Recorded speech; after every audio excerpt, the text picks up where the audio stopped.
देन्दु तुषार हार धवला या शुभ्रवस्त्रावृता या वीणा वरदण्डमण्डितकरा या श्वेतपद्मासना या ब्रह्माच्युतशङ्कर प्रभृतिभिर्देवैः सदा वन्दिता सा मां पातु सरस्वती भगवती निःशेषजाड्यापहा निःशेषजाड्यापहा निःशेषजाड्यापहा।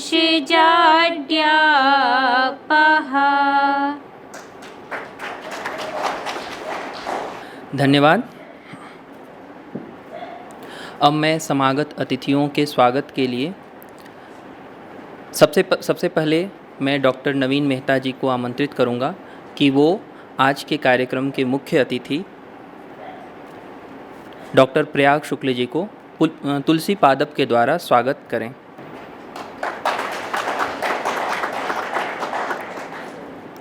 मैं आमंत्रित करूंगा डॉक्टर सुष्मिता नंदी मैडम को कि वो आज के मुख्य वक्ता श्री डॉक्टर अखिलेश सिंह जी को तुलसी के पादप से सम्मानित करें। मैं आमंत्रित करूंगा श्री अमरजीत जी को कि वो हमारे अधिष्ठाता महोदय को तुलसी के पादप से स्वागत करें।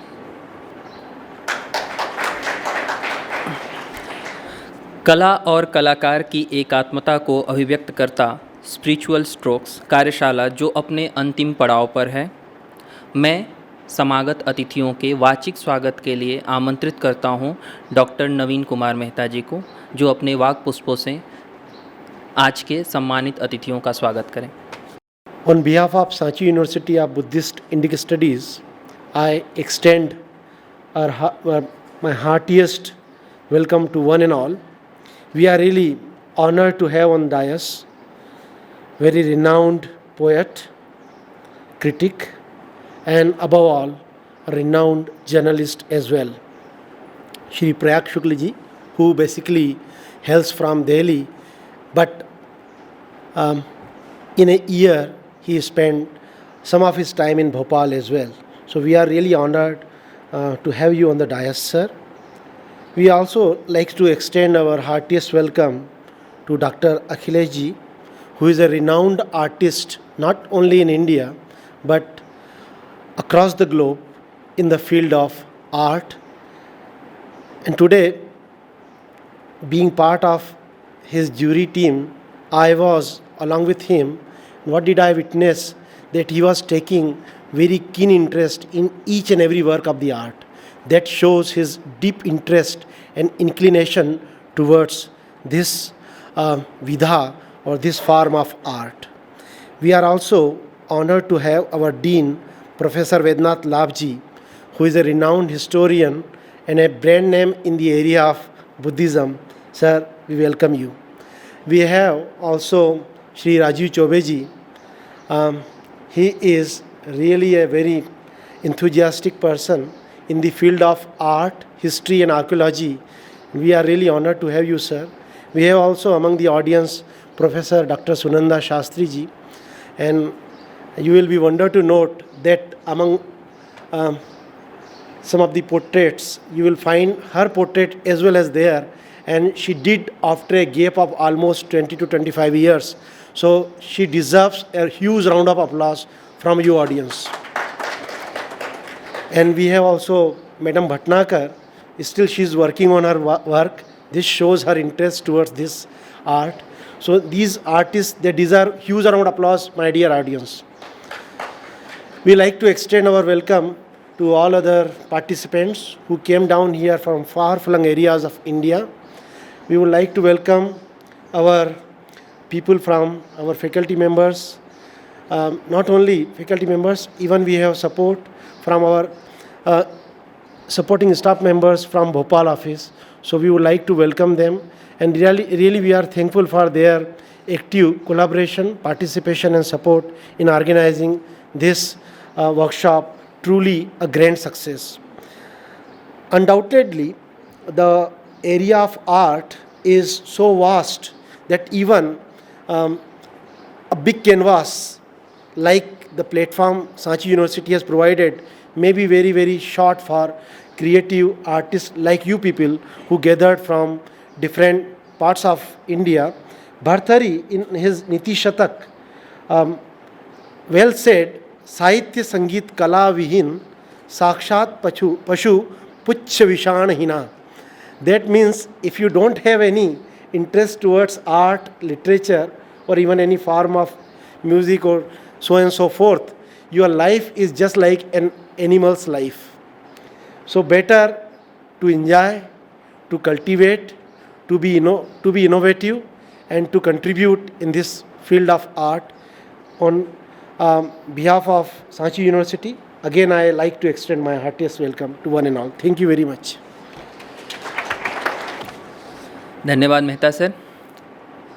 सप्तदिवसीय इस कला महायज्ञ में रंग, कूची और कैनवास पे जो विविध रंगों की एक चटख श्रृंखला बिखेरी गई, उकेरी गई, उससे निश्चय ही कलाकारों के साथ साथ प्रेक्षकों को भी मंत्रमुग्ध किया है। प्रदर्शनी में लगे कला के विविध रूप, खानों, चौखानों, गोलाकारों, तिकोनों में भरे हल्के चटख रंगों का कैनवास जो आँखों को सुकून देती है, मानो अंतस के उस निराकार को साकार कर सगुण उपासना का आधार तैयार कर रहा हूँ। मैं इस सप्तदिवसीय कार्यशाला के विषय में जो 7 दिन तक चला उसके एक विस्तृत रिपोर्ट के लिए इस कार्यक्रम के आयोजक सचिव डॉक्टर सुस्मिता नंदी जी को आमंत्रित करूंगा कि वो आएं और कार्यक्रम का विवरण दें। सभा में उपस्थित आदरणीय गुरुजनों, प्रयाग सर और लाभ सर और अखिलेश सर, चौबे सर और मैडम, सबको मेरा बहुत विनम्र प्रणाम है। और ये जो एक हमारा एफ़र्ट था स्पिरिचुअलिटी एंड आर्ट को एक साथ लेके काम करने का, तो मेरे अंदर से मुझे लग रहा है कि हाँ, ये काफ़ी हद तक 90% 80% तक हम सक्सेस हुए हैं सर, ऐसा लगता है। और इसमें कई पड़ाव आए, हर दिन एक नया अनुभव था, आर्टिस्ट के लिए भी नया जगह था, उन्होंने भी इस जगह को बहुत एक्सप्लोर किया और सबने अपने यहाँ पे सांची एक बहुत पूजनीय स्थल है सबके लिए, तो यहाँ के जो स्पिरिचुअल जिसका एम्बियंस है, पूरा जो एक एनवायरनमेंट है, प्रकृति के साथ जो एक जुड़ाव है यहाँ पे आर्ट कलाकार जो महसूस करता है कि, तो उस चीज़ को भी यहाँ पे स्पिरिचुअलिटी के साथ हमने एक साक्षात्कार हुआ है।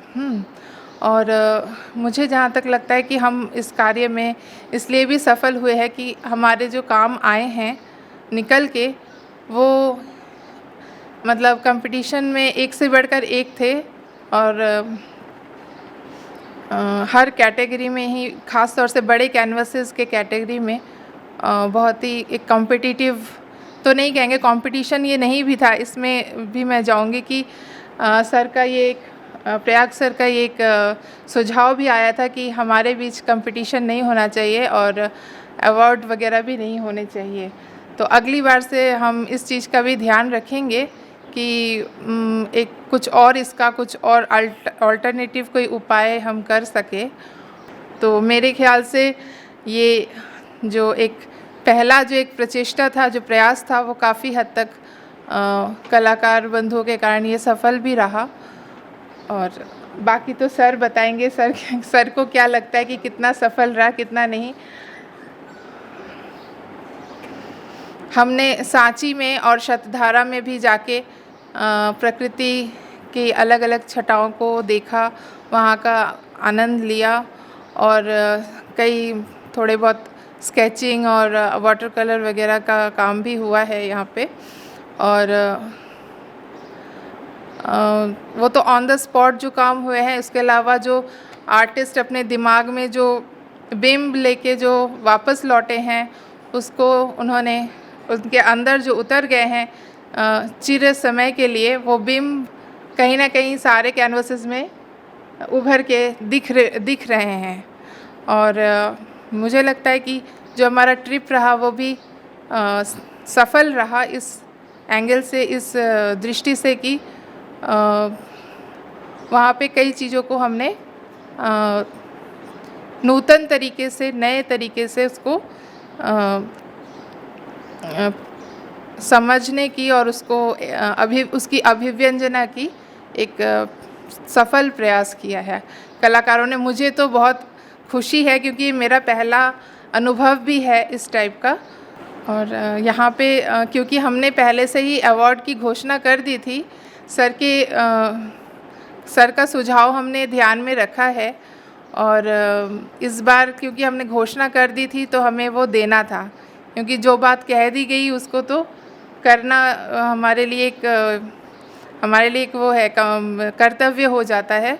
तो इसलिए ये अवार्ड्स हैं, लेकिन किसी का भी काम कुछ किसी भी प्रकार से कम नहीं है, एक से बढ़कर एक हैं और कलाकार भी कोई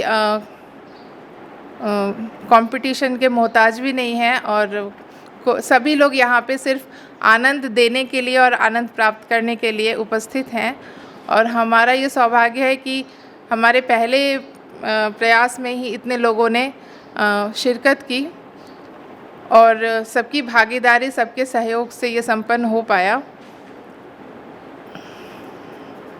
इसमें विशेष रूप से तो सारे कलाकारों को ही मैं ज़्यादा श्रेय दूंगी कि उन्होंने इतना नई जगह पे आके और अपने आप को मतलब अपने अंदर के कलाकार को उन्होंने और अधिक अभिव्यक्ति प्रदान की है।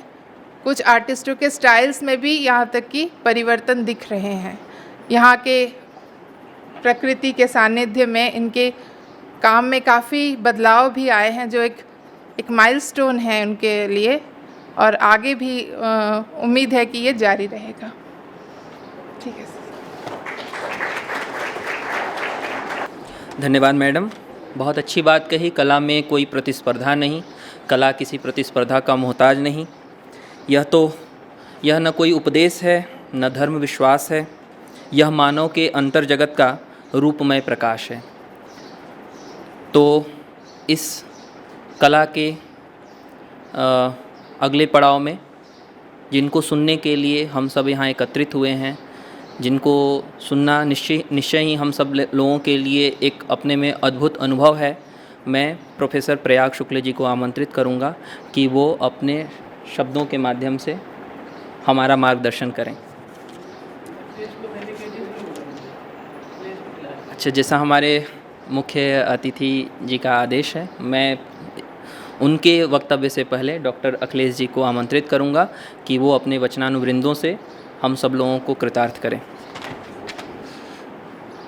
मित्रों, बोलने की ऐसी मेरी कोई आदत नहीं है और ज़्यादा मैं बोल भी नहीं पाता हूँ। यहाँ सुष्मिता जी ने बुलाया मुझे, उसके लिए मैं उनका आभारी हूँ कि यहाँ पर एक वर्कशॉप में किए गए इन सारे कामों को देखने का मौका मिला। ये एक ऐसा मेरे लिए भी अपॉर्चुनिटी है जिसमें बहुत सारे कलाकारों के काम देखने को मिले और आप उनसे लगातार सीखते भी रहते हैं। जब भी आप कुछ नया काम देखते हैं और कुछ नए लोगों के काम देखते हैं तो आपको अच्छा ही लगता है। उसकी रचनात्मकता आपको प्रभावित करती है और वो कहीं ना कहीं आप उससे आपके दिल को वो छू जाती है। मैं इंदौर स्कूल ऑफ आर्ट से आता हूँ और इंदौर स्कूल ऑफ आर्ट एक ऐसा स्कूल है हिंदुस्तान में जिसने दो बड़े चित्रकार दिए, एक नारायण श्रीधर बेंद्रे और एक मकबूल फ़िदा हुसैन। ये दो बड़े चित्रकार किसी और जगह से नहीं आते हैं। चाहे वो बड़ौदा स्कूल हो, चाहे वो शांति निकेतन हो, चाहे जे स्कूल ऑफ आर्ट हो, चाहे मद्रास स्कूल ऑफ आर्ट हो, ये दो आकर के एक ऐसे समय में भारतीय समकालीन संसार को रचना शुरू करते हैं, उसकी दिशा और दशा को तय करना शुरू करते हैं। इतना बड़ा कंट्रीब्यूशन मेरे ख्याल से किसी और जगह से नहीं दिखाई देता है। और अभी जब वहाँ के विद्यार्थी मेरे पास आते हैं कुछ अपने काम दिखाने और कुछ अपनी बातें करने या उनके कुछ संशय दूर करने, तो मैं उनको एक ही सलाह देता हूँ कि भाई, जब तुम फाइन आर्ट्स कॉलेज में एडमिशन लेने जा रहे हो, उसी वक्त एक लड़का मेडिकल कॉलेज में एडमिशन लेने जा रहा है और उसी वक्त एक और लड़का जो तुम्हारी उम्र का है वो इंजीनियरिंग कॉलेज में एडमिशन लेने जा रहा है। और जब 4 साल बाद वो निकलता है और आप भी निकलते हो, तो मेडिकल कॉलेज वाला लड़का जो है अपने आस पड़ोस में कोई बीमार पड़ जाए तो उसका वो इलाज कर लेता है। इंजीनियर जो बन के निकला है, भले ही उसने एक्सपर्टीज़ पुल बनाने में करी हो, किंतु अपने दोस्त का मकान भी वो बना सकता है। और जो फाइन आर्ट्स कॉलेज से निकलता है, उससे मैं कहूँ कि तुम ज़रा एक बिल्ली की ड्राइंग बना दो, तो उससे ड्राइंग नहीं बनती है। तो वो 5 साल जो या 4 साल जो वहाँ गुजारता है, वो व्यर्थ ही वहाँ पर से बगैर कुछ सीखे चला आता है बाहर। तो कम से कम उसको मैं ये ज़रूर कहता हूँ कि भाई, तुम 4 साल वहाँ लगा रहे हो, जो तुम्हारे जीवन के सबसे महत्वपूर्ण युवावस्था के रचनात्मक वर्ष हैं, उनको तुम जाया मत होने दो। तुम अपने को थोड़ा गंभीरता से लो कि एक विद्यार्थी की तरह तुम वहाँ कुछ सीखने गए हो, तो सीख कर के निकलो वहाँ से, ताकि जब तुम फील्ड में आओ एक चित्रकार की तरह, तो तुम्हें पता हो कि तुम्हें करना क्या है, या तुम्हारे को रचना क्या है, या तुम्हारी अपनी रुचियाँ क्या हैं, या तुम कोई अपना समय बर्बाद करने नहीं जा रहे हो। और ये जो चित्रकला का क्षेत्र है, इसमें बहुत ज़्यादा आपके उसको स्वामीनाथन कहते थे कि एक कलाकार को छापामार गोरिल्ला की तरह होना चाहिए। तो मैं हमेशा सोचता रहता था कि ये छापामार गोरिल्ला क्यों बोलते हैं, वो क्यों कहा उन्होंने। तो उसका मेरा अंदाज़ा ये है कि वो चाहते थे कि एक कलाकार डबल रूप से जागा हुआ हो, वो सोते में भी जागा हुआ हो, तब वो कलाकार हो सकता है। उसको अपनी जिम्मेदारी का एहसास हो कि वो क्या करना चाहता है और वो क्या कर रहा है। ऐसा तो नहीं है कि वो जो कुछ भी रच रहा है, जिसको वो चित्रकला समझता है, जिसको वो अपना रचनात्मक कार्य समझता है, वो किसी की नकल मात्र हो। उसमें उसका अपना कंट्रीब्यूशन क्या है, वो खुद इस संसार को कैसे देखता है, कैसे समझता है, और उसको वो ठीक से अभिव्यक्त कर पा रहा है या नहीं, इस पर उसको खुद ही विचार करना पड़ेगा। अन्यथा ये होगा कि आप जीवन भर रंग लगाते रहें कैनवास पे और उसका कोई अर्थ ना निकले। तो ऐसे होता भी है कि एक महाविद्यालय से 50 कलाकार निकलते हैं, किंतु सब के सब आर्टिस्ट नहीं होते। आर्टिस्ट 1 या 2 बनते हैं या 4 बनेंगे, या जैसे हिंदुस्तान में अभी 10,000 आर्टिस्ट हैं जो पेंटिंग करते हैं, किंतु आर्ट फील्ड तो सिर्फ उन 80 कलाकारों से चल रहा है जो अपना कुछ रच रहे हैं, जो अपने देखने को अभिव्यक्त कर रहे हैं, वो इस संसार को कैसे देख रहे हैं और इस संसार में उनका अनुभव क्या है। तब जाकर के उनके चित्र उन सारे लोगों को भी प्रभावित करते हैं जो एक साधारण दर्शक की तरह दीर्घा में आता है और वो पहली बार चित्र से अपना संबंध बनाता है, तो वो उस तरह से मूव होता है। तो मेरा आप सभी लोगों से ये कहना है कि अपनी कलाकार होने की जिम्मेदारी को समझने की ज़रूरत है और एक छापा मार गोरिल्ला की तरह डबल जागा हुआ होना चाहिए। धन्यवाद। धन्यवाद सर। कला भावों की एक मौन अभिव्यक्ति है और शायद कलाकार उसे शब्दों में बयान नहीं कर पाता, तो कूंचियों के माध्यम से कैनवास पे उन भावों को रंगों के द्वारा पुष्ट कर कुछ आकृतियों में व्यक्त करता है। शायद इन्हीं भावों को व्यक्त करना चाहते थे, जिसके चलते वो एक निशब्दता को महसूस कर रहे थे डॉक्टर सर। अब मैं मुख्य वक्ता को आमंत्रित करूंगा, जिनको सुनने के लिए हम सब ललायित हैं, और मैं आमंत्रित करूंगा डॉक्टर प्रयाग शुक्ल सर को कि वो आएँ और अपने वचनों से हमें कृतार्थ करें।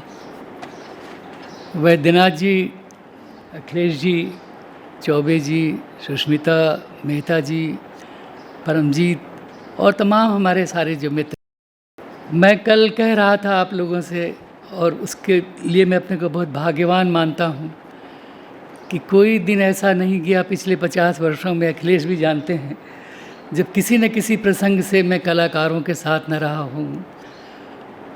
किसी प्रदर्शनी में, किसी स्टूडियो में, किसी कलाकार मित्र के घर में, और कुछ नहीं है तो अपने घर में कुछ कैटलॉग्स और कला की किताबों के साथ। इन पिछले 50 वर्षों के बारे में जब भी मैं सोचता हूँ, और जब ऐसे अवसर आते हैं तो थोड़ा बहुत सोचता ही हूँ कि वो क्या चीज़ है जो मुझे कलाकारों से, कलाकृतियों से इतनी गहराई से कम मेरी अपनी समझ में गहराई से जोड़े हुए है।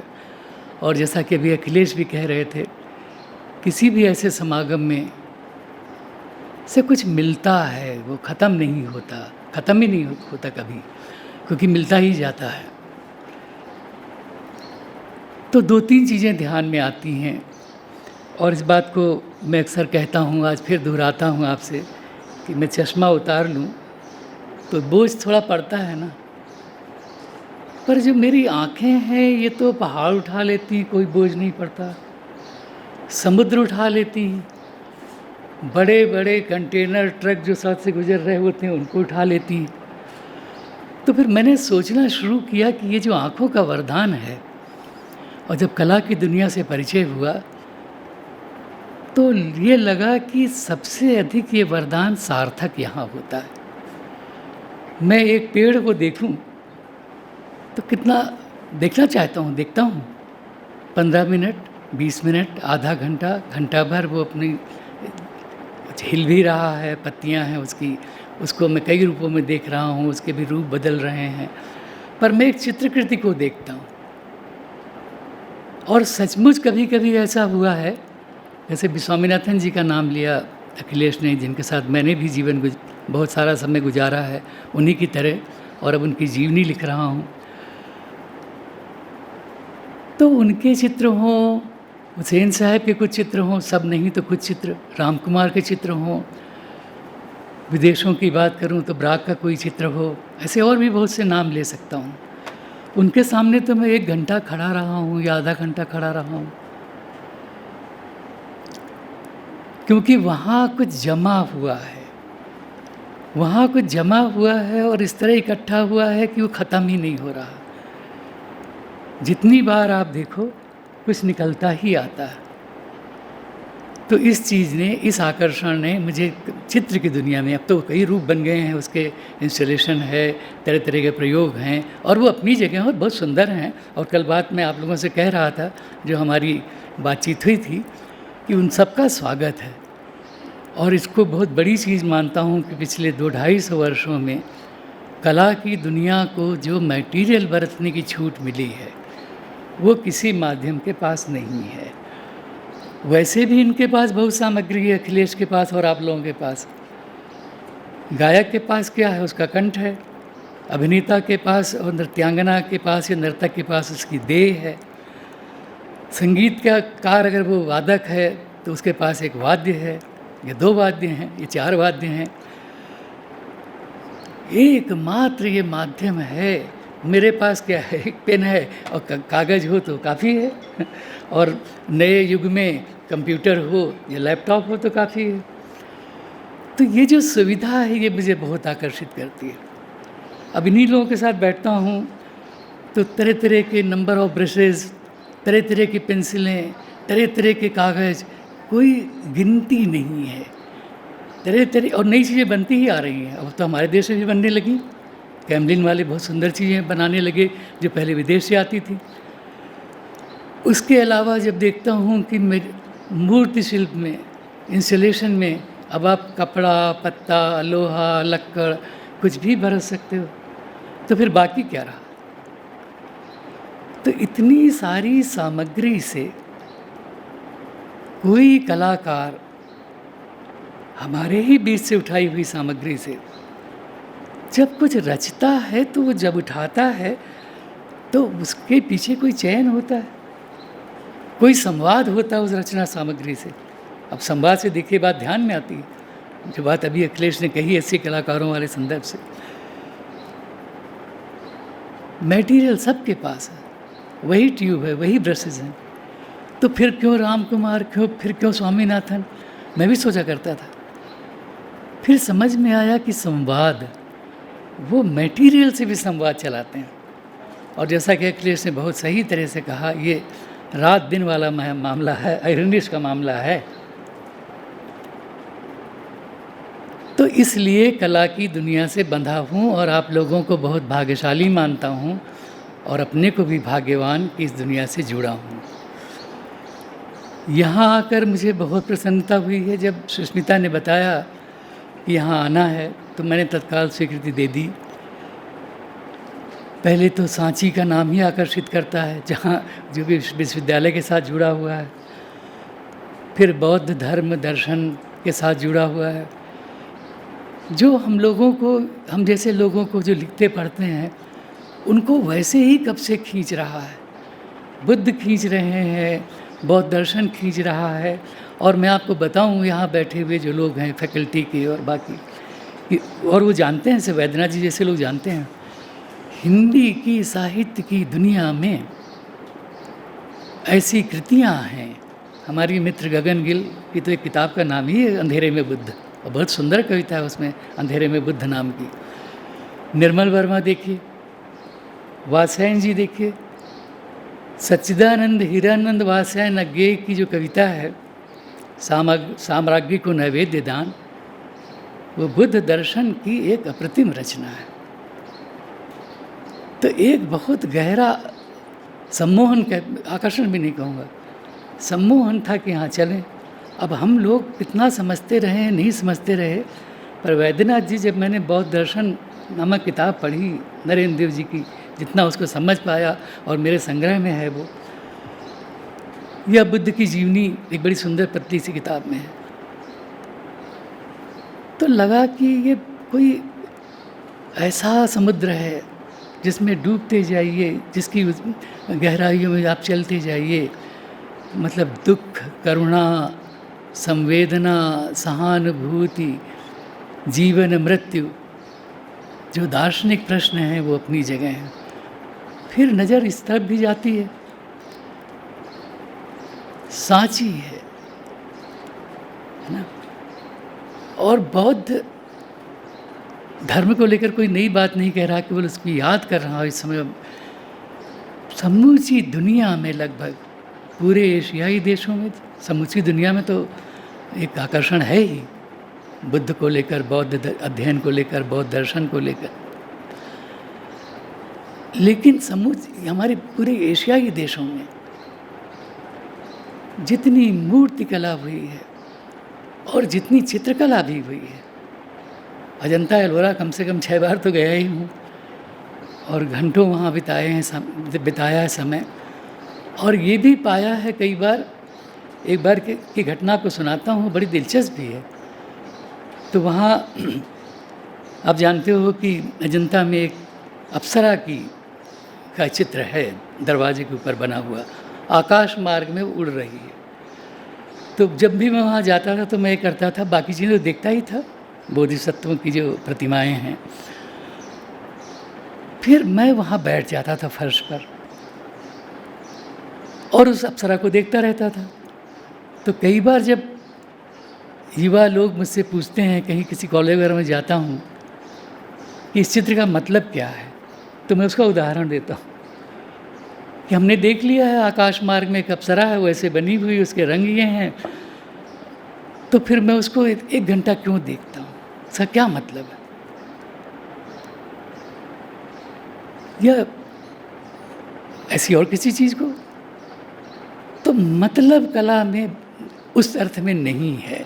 अगर एक चित्र है और उसमें उसका कोई एक ही मतलब है तो मैं ये कह सकता हूँ, मैंने आज तक किसी चित्र को ख़राब नहीं कहा, उसको भी ख़राब नहीं मानता, क्योंकि ख़राब कुछ नहीं होता। केवल एक ही चीज़ होती है कि किसी चीज़ में आपने क्या इकट्ठा किया है और वो ख़त्म नहीं हो रही। क्योंकि ख़राब क्या है, बच्चा भी कुछ बनाता है, हम देखने लगते हैं। कोई कलाकार कुछ बनाता है, स्केच बनाता है, हम देखने लगते हैं। उसको ख़राब थोड़े कहते हैं, ख़राब वो है भी नहीं। एक ही चीज़ है, एक कोई फिल्म की कोई होर्डिंग है, कोई नायक नायिका की कोई तस्वीर है, किसी ने बनाई, वो ख़राब कहाँ से है? बस यही है कि मैं उसको 300 बार नहीं देखूँगा।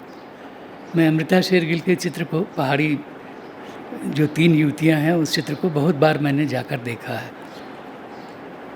तो वो क्या चीज़ है? वो यही है कि वो समाप्त नहीं होती। दूसरी चीज़ जो कला की दुनिया ने मुझे आकर्षित अपनी ओर किया है, आप लोगों की ओर किया है, और देखिए ना 2 दिन से हम सबको कितना आनंद आ रहा है। ये तो एक औपचारिक सभा है, हम लोग 2 दिन से, वैद्यनाथ जी 2 दिनों से इतना आनंद उठा रहे हैं, क्योंकि वो लोगों को सोने का भी मन नहीं होता। और अखिलेश को भी है ऐसी चीज़ों का अनुभव कि आप एक आर्टिस्ट कैंप में हो, अब वो लगता है बस बातें होती रहें, मिलते रहें, शेयर करते रहें, कौन क्या सोच रहा है, कौन क्या गाता है, कौन लिखता है, चलता ही रहता है। तो मैं अभी कह रहा था वैद्यनाथ जी से कि मैं 2 दिनों में बड़ी एनर्जी आ गई है। एक तो इस जगह का प्रभाव है, इतनी सुंदर जगह है, फिर आप लोगों से मिलना वो एनर्जी लाता है। दूसरी चीज़ जो धीरे धीरे समझ में आई, युवा दिनों में नहीं आती थी और बहुत गहराई से समझ में आई। पहले मुझे लगता था ये आकार है क्या, ये रूप है क्या, ये रंग है क्या, ये आकृति मूलक और अमूर्तन है क्या। एक दिन ऐसे ही सोचते सोचते मैंने पाया कि अरे इसका उत्तर तो किसी हद तक सरल है। आकाश है वो निराकार है और धरती बहुत सारे आकारों को धारे हुए है। जन्म लेते ही एक बच्चा, हम बड़े होते हैं और बहुत सारी चीज़ें, तो जैसे मान लीजिए अभी मैं बोल रहा हूँ, आज से 30 साल पहले थोड़ी बोल सकता था ठीक इन्हीं शब्दों में। वो कहीं भीतर रहा होगा, तब तो हम क्या देखते हैं, अच्छा ये कुआं है, अरे नदी है, या ये जहाज़ है, ये चिड़िया है, ये आप लगातार आकारों से घिरे रहते हो। फिर आकाश की ओर जरूर देखते हो, उसमें भी तारे हैं, पर जब तारे नहीं हैं तो वो बिल्कुल निराकार है। और उसकी तरफ भी आप देखते हो, खेलते हो, गेंद उछालते हो तो देखते हो। तो समझ में आ गया कि कोई ऐसा मामला नहीं है, ये एब्स्ट्रैक्शन जो है वो भी है, आकृति मूलकता वो भी है, और हमको दोनों की ज़रूरत है। हमको धरती की भी ज़रूरत है और हमको आकाश की भी ज़रूरत है, और हमको उस चीज़ की भी ज़रूरत है जो काम हमारे अग्रज कला चिंतक चित्रकार, जिनका नाम अभी अखिलेश ने लिया, जिनसे ही मैंने भी बहुत कुछ सीखा है, वो न मिलते मुझे तो पता नहीं मैं जो चीज़ें किसी हद तक आज जानता हूँ, उनको जानता कि नहीं जानता। उन्होंने धरती और आकाश को मिला दिया। आप देखो तो जब कोई कलाकार चित्र बनाता है, एक कमरे का भी, तो कहीं ना कहीं इसको भरना पड़ता है, दिखाना पड़ता है कि सीलिंग शायद यहाँ है किसी रूप में, अचानक नहीं बन जाती, आर्किटेक्चर तक को बदल देना पड़ता है। पर स्वामीनाथन ने क्या किया, नीचे एक तुलसी चौरा है, या कोई पहाड़ी जैसी है, या कोई मैदान ही है, विस्तार है, चिड़िया उड़ रही है, और अकेली नहीं उड़ रही, चट्टान के साथ उड़ रही है, या चट्टान के संग संग उड़ रही है। अब वो क्या सुंदर चीज़ है। तो जो बात हम लोग मानते हैं और सोचते हैं और देखते हैं, जिसकी बात अभी 80 कलाकारों वाली हुई, तो आप ये देखिए कि उन्होंने ऐसा एक काम किया, उन 80 या 60 या 70 या 100 चित्रकारों ने देश दुनिया में एक समय, और हमारे लिए उन्होंने रास्ते खोले, क्योंकि ये उन्होंने जोखिम उठाकर किया था। जोखिम शब्द जिसका हम लोग आपस में अक्सर इस्तेमाल करते हैं, रिस्क का, जोखिम का, वो है क्या? वो निर्मल वर्मा की तो किताब ही का नाम ही है कला का जोखिम। तो आप देखो वो जोखिम यही तो है कि आप किसी भी चीज़ को ज्यों का त्यों नहीं बनाते हो, बनाना तो बड़ा आसान है। आप कॉलेज ऑफ आर्ट में पढ़ते हो, आपको एक स्किल आ जाती है, आपसे कहा जाए अमुक चीज़ बना दो, आप झट से बना दोगे, रियलिस्टिक भी बना दोगे, आकृति भी बना दोगे। पर उसमें प्राण प्रतिष्ठा कैसे होती है, उसमें प्राण कैसे आते हैं, वो चित्रकृति वहन क्या कर रही है, किस चिंतन का, किस भावना का, किस दर्शन का, किस सोच का और किस आह्वान का भी। जैसे स्वामी बराबर कहते थे और बड़ी सुंदर तरीके से कहते थे कि भाई चित्र बनाना भी क्या है, मुझे सब पूरा थोड़े मालूम है, आधा मालूम है। शुरू करता हूँ, एक रंग उठाता हूँ, फिर मैं जैसे यज्ञ में लोग कहते हैं ना कि देवताओं को का आह्वान करते हैं, फिर मैं आह्वान करता हूँ कि जिसको आना हो आ जाओ।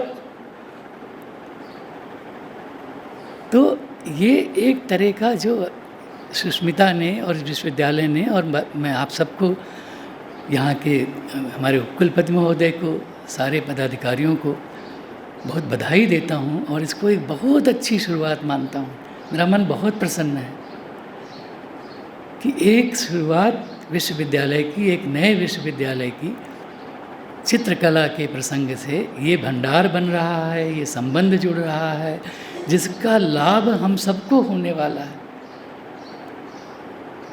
क्योंकि अगर मैं भी फिर कभी यहाँ आऊँगा तो इस बार तो अवसर नहीं मिला, फिर यहाँ हमारे जो बौद्ध दर्शन वाले हैं, बुद्धिस्ट स्टडीज़ वाले हैं, दूसरी भाषाओं के लोग हैं, उनके साथ बैठूंगा और पता नहीं क्या क्या मिलेगा। अभी ये बात कही जा चुकी है कि मैंने ही कहा था कि पुरस्कार मत रखिए, इसलिए नहीं कहा था कि पुरस्कार नहीं होने चाहिए, ये था कि यहाँ नहीं होने चाहिए। और अगर, क्योंकि मैं जानता हूँ विश्वविद्यालयों की सीमा है, वो राशि नहीं बढ़ा सकते। वो ऐसा थोड़े जो आजकल के अवार्ड हो गए हैं कि 10 लाख के अवार्ड हो गया और ललित कला के अवार्ड में भी अधिक पैसा हो गया, और साहित्य के हम भी हमारे अवार्ड ज्ञानपीठ और सरस्वती पुरस्कार 10 लाख और 15 लाख के हो गए हैं। आप यहाँ आए हो और मैं भी यहाँ आया हूँ, इसलिए मुझे थोड़ी सी हल्की सी पीड़ा थी कि जो लोग ये मान कर आए हैं कि हम इस विश्वविद्यालय से कुछ लेकर जाएंगे और कुछ देकर जाएंगे, और यह साधारण बात नहीं है, मैं जानता हूँ प्रोफेशनल कैंप्स में क्या होता है। वहाँ से बाकायदे आपको ऑनरेरियम मिलता है, आपको तमाम आपके जो भी आपकी इच्छाएं हो पूरी की जाती हैं, और आपको कुछ धन साधन भी दिए जाते हैं। फिर वहाँ से आप 2 काम सौंप कर आते हो। पर स्वेच्छा से मैं आया, आप आए, विश्वविद्यालय ने हमारे लिए अच्छी व्यवस्था की, हमारे खाने पीने का इंतजाम किया, हमको यात्रा व्यय दिया। इतने से जो हम यहाँ आए हैं, तो फिर क्यों आए हैं? क्योंकि हमारा मान बढ़ा है। विश्वविद्यालय का मान तो है ही, क्योंकि विश्वविद्यालय है, कोई भी शिक्षा संस्थान हो, उसका मान तो उसके स्थापना के साथ ही बन जाता है। क्योंकि कोई प्रोफेशनल गैलरी में कोई बिजनेस करने वाली संस्था नहीं है, खासतौर पर ऐसी विश्वविद्यालय। अब तो हम ये भी जानते हैं, ये भी नहीं कहूँगा कि नहीं ऐसे विश्वविद्यालय अब नहीं बन रहे, तमाम हमारे मैनेजमेंट वाले और बहुत सारे विश्वविद्यालय उस तरह के भी बन रहे हैं, पर ये नहीं है। क्योंकि वहाँ तो मैं जानता हूँ, ग्वालियर के लोग भी यहाँ आए, आप जानते हो कि वहाँ ITM यूनिवर्स है, खूब पैसा देते हैं, लोगों को बुलाते हैं, बहुत बड़ा भंडार हो गया है। वो आपको 5 स्टार होटल में ठहराते हैं, फिर आप भी डिमांड करते हो कि नहीं मैं ये मिलना चाहिए, मुझे वो मिलना चाहिए। इसलिए कहा था कि यहाँ अवार्ड नहीं, यहाँ पैसा नहीं, सुविधा दीजिए, भेंट दीजिए। कितना सुंदर लग रहा है, तुलसी का पौधा मिला है, इसको मैं ले जाकर दिल्ली तो नहीं ले जा पाऊँगा हवाई यात्रा में, पर भोपाल वाले घर में रोप दूँगा और याद आती रहेगी। मैं इसको बहुत सुंदर चीज़ मानता हूँ। जो फूल दिए जाते थे उसकी जगह जो शुरुआत हुई है, बहुत सुंदर बात है ये। तो जो इसलिए कहा था, और आज मेरी कुलपति महोदय से बात हुई, रजिस्ट्रार साहब से बात हुई, फैकल्टी की भी और लोगों से बात हुई, और सब इस पर सहमत थे जब मैंने अपनी बात रखी कि हाँ ये बात तो सही है। मैं इस सम्मान को संभाल कर रखना चाहता हूँ कि ऐसे सम्मान अब नहीं मिलते, ऐसी जगहें अब नहीं रह गई जहाँ पैसा बीच में उस हद तक ना आता हो। आता है थोड़ा बहुत, पर उस हद तक ना आता हो। तो दूसरी इच्छा ये थी, जो हमारे कुलपति महोदय ने मुझे आश्वस्त किया है, जो हमारी 15-20 मिनट की भेंट हुई, कि आपके सुझाव सही हैं, हम कैटलॉग भी छापेंगे। हम दोनों ने मिलकर, अखिलेश और मैंने जो लिखित रूप से दिया है, जो आपको पढ़ने को एक दिन मिलेगा, उसमें ये सब बातें कही हैं कि विश्वविद्यालय ऐसे ही आयोजन करे, ज़रूर करे, बल्कि बढ़ाए। अभी तो हम लोगों ने आपस में मिलकर एक सेमिनार से कर डाला आपस में, कल यहाँ हम सब बैठे थे और खूब बातें हुई, बहुत अच्छी चर्चा हुई।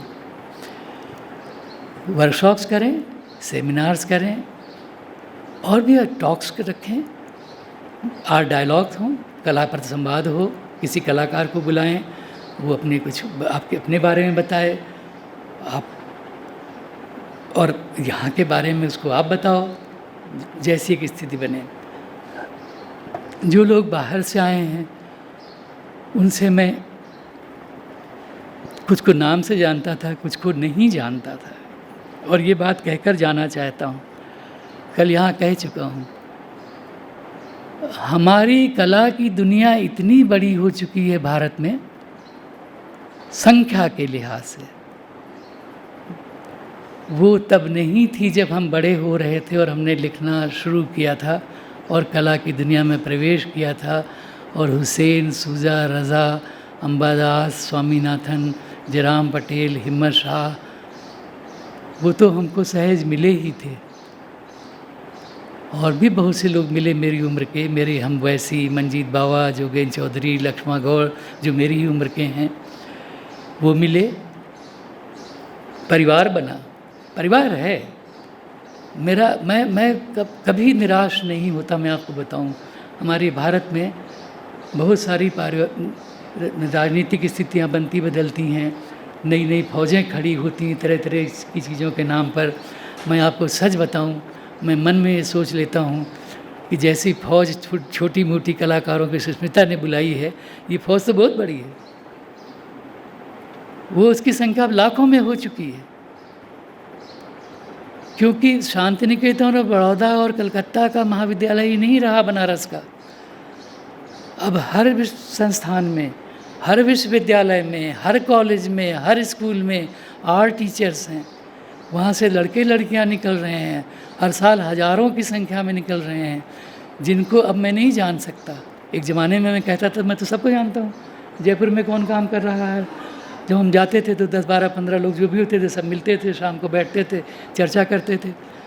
अब जयपुर में जाता हूँ तो सिवाय 2-4 मित्रों के मैं नहीं जानता कि वहाँ होती है। एक बार एक कॉलेज ने बुलाया, उसमें एक श्वेत नाम के मेरे परिचित कलाध्यापक है, बहुत युवा हैं। उन्होंने कहा कि मैं वहाँ आ गया हूँ, आप आओ, मैं वहाँ आपको बुलाना चाहता हूँ।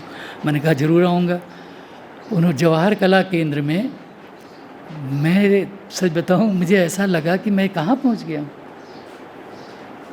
कम से कम 300 लड़के लड़कियाँ और उनके काम, और वो सब कला के विद्यार्थी। तो आप इस संख्या को जोड़ते जाओ, बम्बई, कलकत्ता, दिल्ली, चेन्नई, बेंगलुरु, मैसूर, पटना, नाम लेते जाइए, लखनऊ, इतना पुराना कला महाविद्यालय वहाँ था। तो कोई सीमा नहीं है, और ये संख्या लगातार बढ़ती जा रही है, और अच्छा है कि बढ़ती जा रही है, क्योंकि जो बड़ी चीज़ें हैं, जैसे कि अखिलेश ने बहुत सुंदर तरीके से भी कहा, 80 कलाकार हैं, लेकिन सच पूछे तो वो भी उस कला जगत के दम पर हैं। जब पिकासो पेरिस में काम कर रहे थे तो पिकासो तो एक बना, पर उस समय 50,000 कलाकार पेरिस में थे। तो ये जो फौज है, ये जो हमारे देश की चीज़ें बनी हैं, जिनके हम नाम लेते हैं कि ये कैलाश मंदिर है, ये अजंता एलोरा है, ये सांची है, ये कोणार्क है, वो एक आदमी का बनाया हुआ थोड़े है।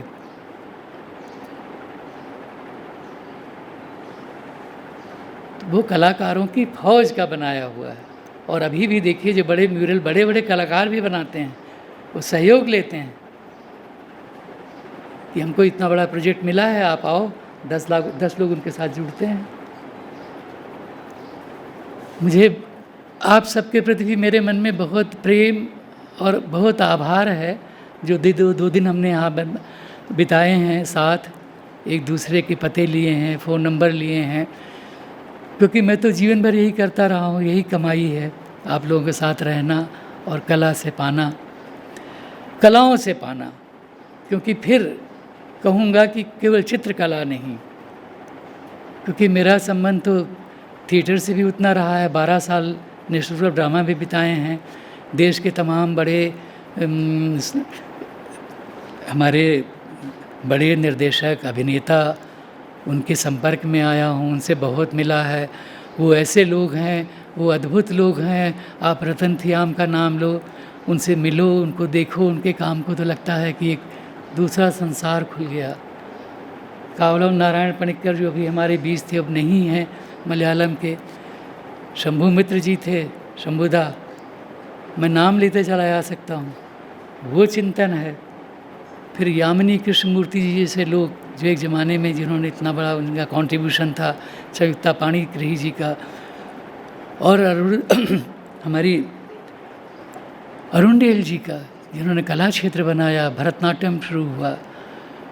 फिर फिल्मकार हैं, सत्यजित राय हैं, ऋतिक घटक हैं, मणि कौल हैं। आप, क्या दुनिया है हमारी, और वो कला से जुड़ी हुई है। और यहाँ पर भी जब ये आयोजन होंगे अगले, तो फिर मेरा आग्रह ये होगा, ये भी कहकर जाऊँगा, लिखकर तो नहीं, कि आप उन लोगों को भी शामिल करो धीरे धीरे, किसी न किसी रूप में, कि थिएटर के लोग भी आएँ। वो संवाद बहुत ज़रूरी है। मुझे जो चित्रकला से मिला है, मूर्तिकला से मिला है, वो बहुत ज़्यादा है, लेकिन उसमें उन सारी कलाओं का बड़ा सम्मिलित योगदान है। क्योंकि आज आप कला पर अगर लिखना चाहते हो, उसको परखना चाहते हो, जो लिखने वाले हैं उनसे तो ज़रूर कहता हूँ कि बिना उसके आप कर ही नहीं पाओगे। क्योंकि स्वयं कलाकार उन कलाओं से बहुत कुछ ले रहा है, लेता रहा है, कोई नई बात नहीं है, पर आज वो और ज़्यादा ले रहा है नए प्रयोगों के लिए। तो विश्वविद्यालय का आभार, आप सबका आभार। अब मैं कल सुबह यहाँ से चला जाऊँगा, लेकिन बहुत अच्छी स्मृतियाँ लेकर इस सुंदर कैंपस की नई इमारत विश्वविद्यालय की बन रही है, नया प्रांगण, वहाँ भी कभी आना होगा ही। तो बधाई भी देकर जाता हूँ, आभार जताकर भी जाता हूँ, और आप सबका के सहयोग की कामना करके भी जाता हूँ। बहुत आभार।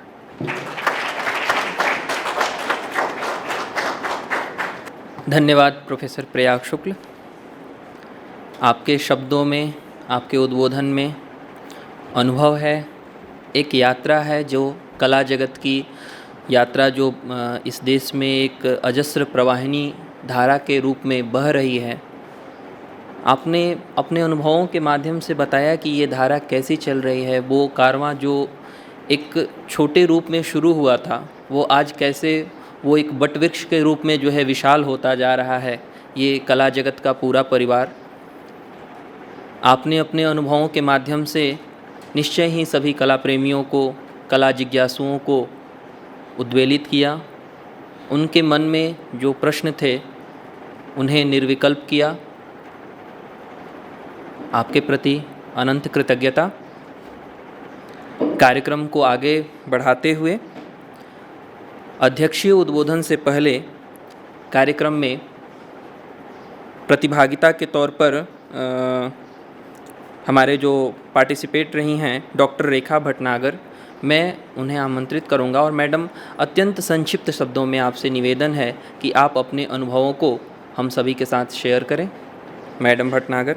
सभी को नमन करती हूँ और संक्षिप्त में थोड़ी सी बात कहना चाहूँगी कि विश्वविद्यालय तो बहुत सारे हैं, लेकिन सांची विश्वविद्यालय में ये कलाकृतियों का और कलाकारों का जो समागम बनाया, बहुत ही इसके लिए मैं सुष्मिता जी को बहुत बहुत धन्यवाद दूंगी।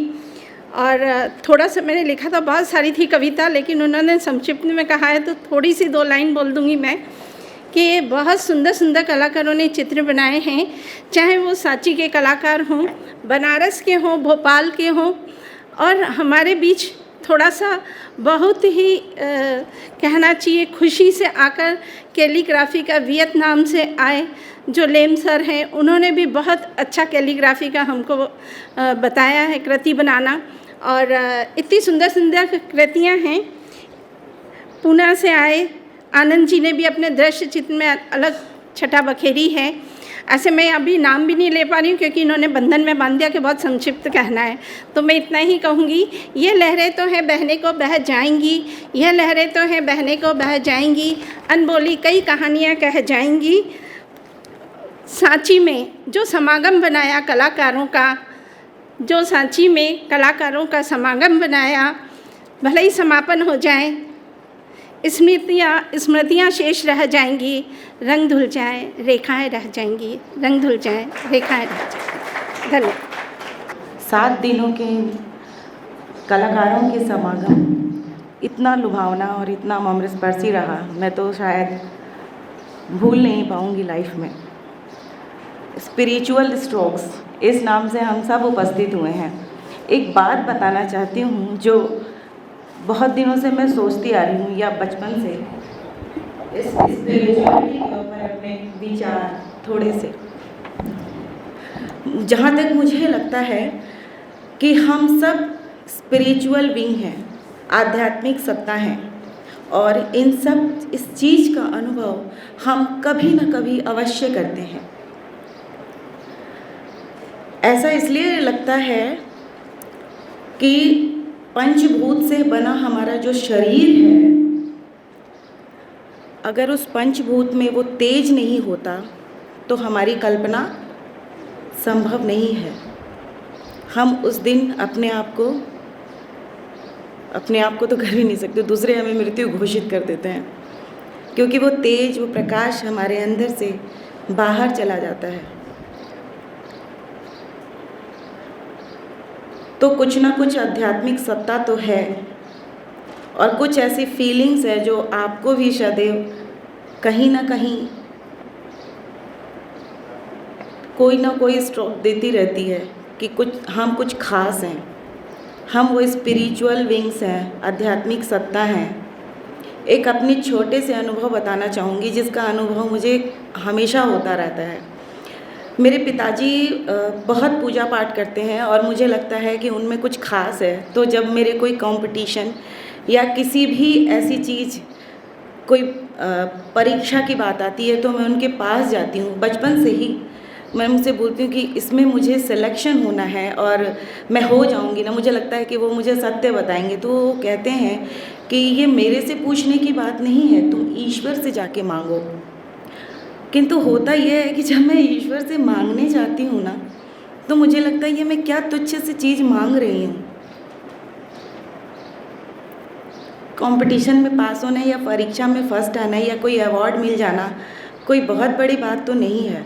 ये कोई तुच्छ सी चीज़ है जो मैं ईश्वर से मांगने आई हूँ। ईश्वर से मांगने लायक ऐसी कोई चीज़ तो है ही नहीं।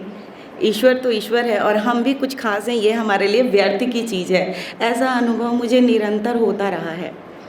और मुझे एक चीज़ लगता है कि हम आध्यात्मिक सत्ता तो हैं निसंदेह। अगर हम आध्यात्मिक सत्ता नहीं होते तो ये सारे जो धार्मिक ग्रंथ जो सदियों पहले कोई ना कोई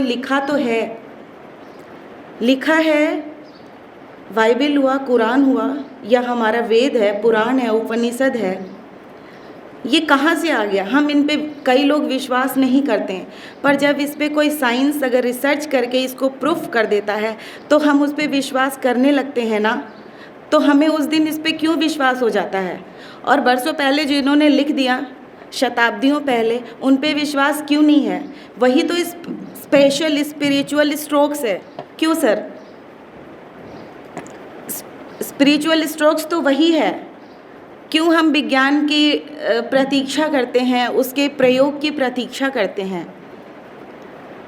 और मानव इसलिए बने हैं, मुझे लगता है, कि हम उस आध्यात्मिक सत्ता को हमारे जहन में होता तो है पर भूल जाते हैं, भूले रहते हैं उस मृग तृष्णा की भांति। क्योंकि मृग के ही नाभि में वो कस्तूरी होता है और उसके सुगंध को पाने के लिए वो बन जीवन भर भटकता रहता है। होता भी तो यही है हमारे साथ ना। इसका यही तो मतलब है ना कि हम भी स्पिरिचुअल विंग्स हैं, हमारे अंदर वो आध्यात्मिक सत्ता है जिन्हें हमें पहचानने की ज़रूरत है। और मुझे लगता है कलाकार होकर तो ये चीज़ हमें निरंतर कहीं ना कहीं याद रहती है, याद आती रहती है, तभी तो हमारे अंदर से ये सब चीज़ें निकल जाती हैं, है ना सर। एक चीज़ और बोलना चाहूँगी, आपका समय मैं सबका ख़राब कर रही हूँ, लेकिन मुझे लगता है कि स्पिरिचुअल विंग तो हम हैं, ये फैक्ट है, लेकिन हम यहाँ मानवता के मूल्यों को स्थापित करने आए हैं, तो इस चीज़ को ना भूलें। और कलाकार होने के नाते हमारा ये कर्तव्य भी है कि इन मूल्यों का जब ह्रास हो रहा होता है तो हम उसको समाज को एक दिशा निर्देश देते हैं, चाहे वो साहित्यकार हो, नृत्यकार हो, किसी भी तरह का कलाकार हो।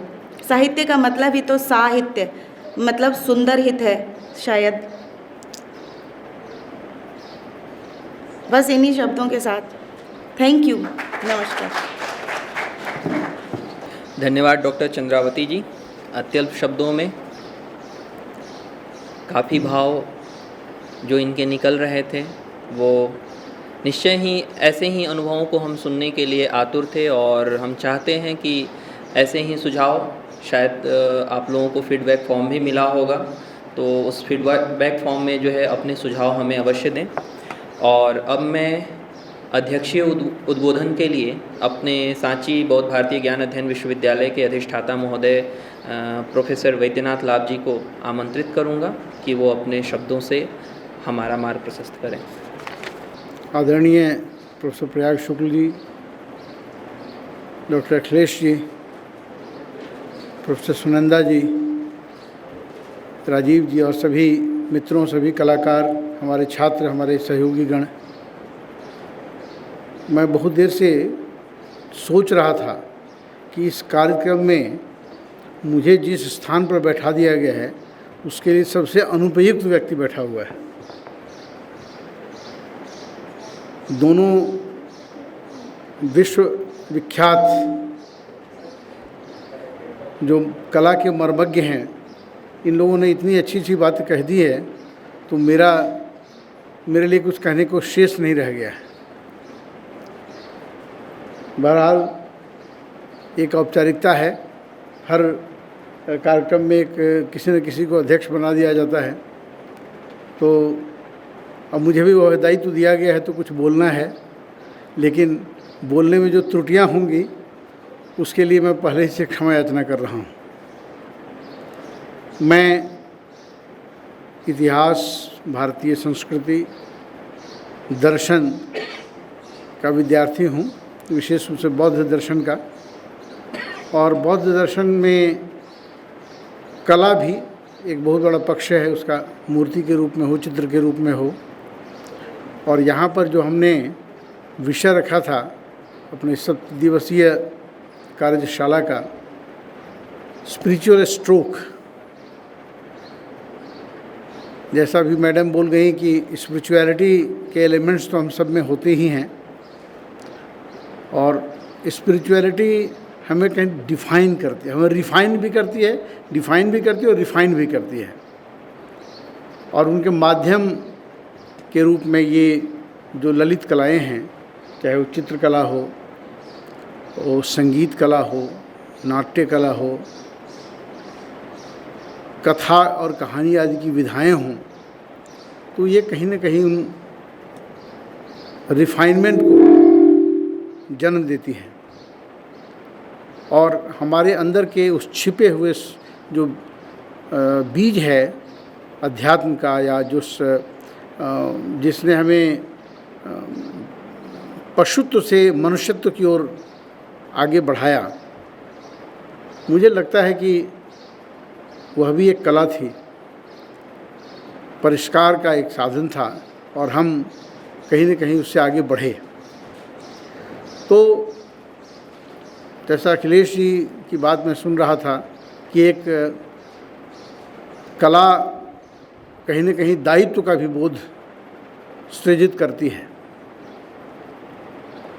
दायित्व उस मानवता के लिए है जो कहीं न कहीं हमें कुछ सिखाती है कि हम क्या दे सकते हैं समाज को। हम अपनी भावनाओं की अभिव्यक्ति तो करते ही हैं शब्दों के माध्यम से या चित्रों के माध्यम से, उससे हम क्या समाज को देना चाहते हैं। कला कभी विध्वंसात्मक भी हो सकती है, कला में कई बार नग्नता आती है और जो कभी कभी विवाद का विषय बनती है, लेकिन कला वो जो कुछ हमें अच्छा कह सके और जिसके माध्यम से हम संस्कारित और संस्कृत बन सकें।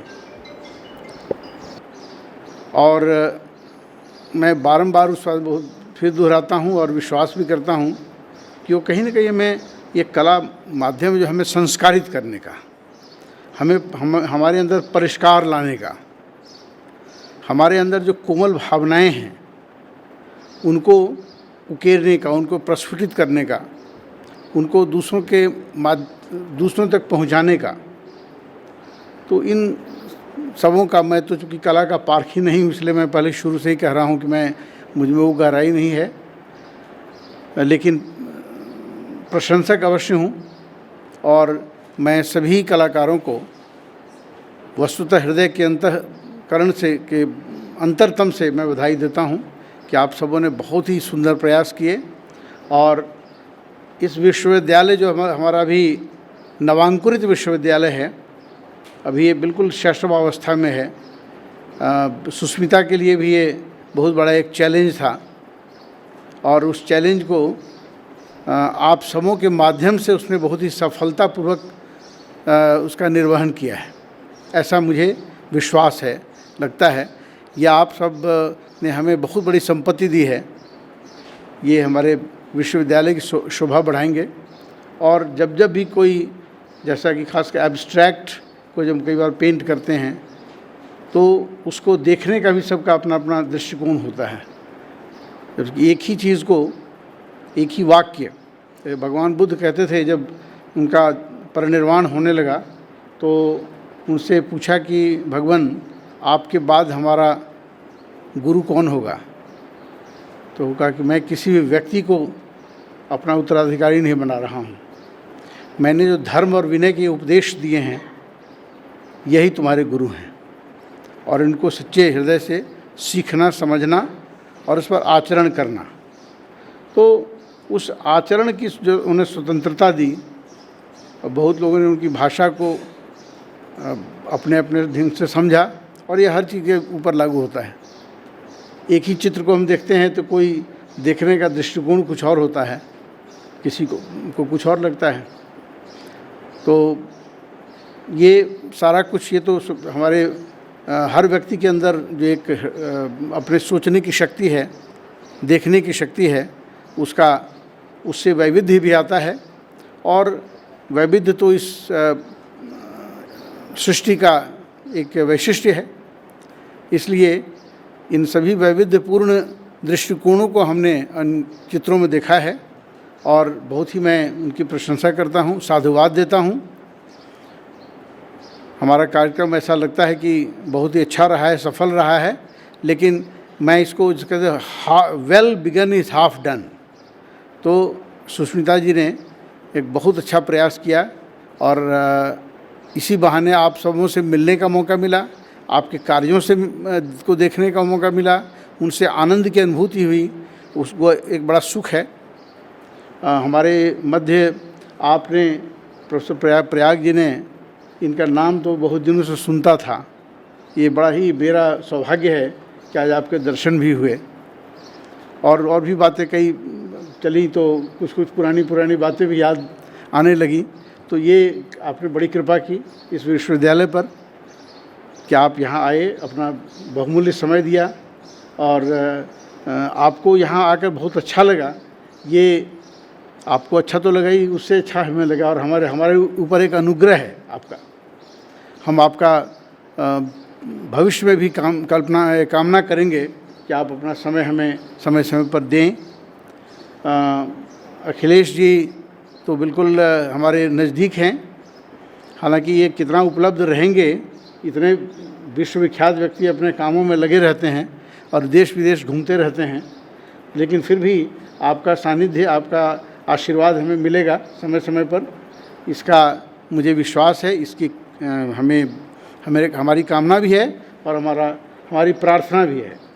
आप दोनों का हम लोग अपने पूरे विश्वविद्यालय की ओर से बहुत बहुत आभार मैं व्यक्त करता हूं। और मैं, जैसा कि सुष्मिता जी ने भी कहा, कई बार हमारी जो व्यवस्थाएं होती हैं तो उसमें नाम कई बार कंपटीशन वर्ड हो जाता है, लेकिन मैं भी बिल्कुल इस बात को नहीं मानता हूं कि भावना का कोई कंपटीशन हो सकता है, क्योंकि ये सारे चित्र जो हैं भावनाएं हैं, अंतस की भावनाएं हैं, इनका कोई मूल्य नहीं है, ये अमूल्य चीज़ें हैं। और लेकिन अब कई बार हम लोग व्यवस्था के तहत रहते हैं तो कुछ न कुछ शब्दावली का प्रयोग करना पड़ता है, इसलिए इसको कोई प्रतियोगिता न समझ करके इसको एक प्रोत्साहन समझें। एक बस इसको मैं प्रतियोगिता न कर प्रोत्साहन ही कहूँगा। कुछ राशि भी रखी अगर होगी या जो भी होगा वो औपचारिक रूप से उसका अनाउंसमेंट होगा, लेकिन उसको मेरी तरफ से आग्रह है कि कोई भी उसको अपना प्राइज़ नहीं समझें या कोई अवार्ड नहीं समझें, कोई पोजीशन नहीं समझें, एक प्रोत्साहन के लिए जो भी होगा। तो मैं इन्हीं शब्दों के साथ आपका अधिक समय न लेता हुआ आप सबों का एक बार फिर से हृदय की गहराइयों से आभार व्यक्त करता हूँ। हमारे नवोदित कलाकारों के प्रति भी और शुभकामनाएँ देता हूँ कि आपके इतने सुंदर प्रयास की गति रुकनी नहीं चाहिए, वह और आगे बढ़े और समृद्ध हो और आप दिग्दिगंत अपनी आभा बिखेरें, आपका नाम हो, यश हो और आप सफलता की ऊंचे से ऊंचे सोपानों पर चढ़ते चले जाएं। बहुत बहुत धन्यवाद। अब धन्यवाद की एक जो औपचारिकता होती है हर कार्यक्रम में, उस औपचारिकता को पूरा करने के लिए मैं विश्वविद्यालय के डॉक्टर मुकेश कुमार वर्मा, सहायक प्राध्यापक, बुद्धिस्ट डिपार्टमेंट को आमंत्रित करूंगा कि वो वाचिक धन्यवाद के माध्यम से हमारे समागत अतिथियों और प्रतिभागियों के लिए धन्यवाद ज्ञापित करें।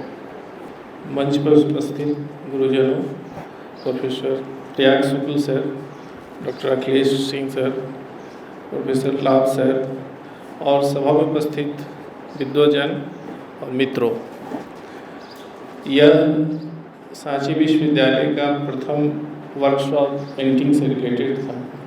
प्रथम दिन से लेकर के और आज के दिन तक जो सभी लोगों ने अपने अपने ढंग से आनंद की अनुभूति ली है, और हम लोग भी इसमें प्रथम दिन जो इनॉग्रेशन सेशन था उसमें प्रोफेसर नामदेव सर और उनकी सुपुत्री और बहुत सारे कलाकारों ने इतना अच्छा मधुर गायन और सितार वादन किया, और साथ में पीछे जो कलाकृति पेंटिंग की हुई साथ साथ वह काफ़ी सराहनीय रहा।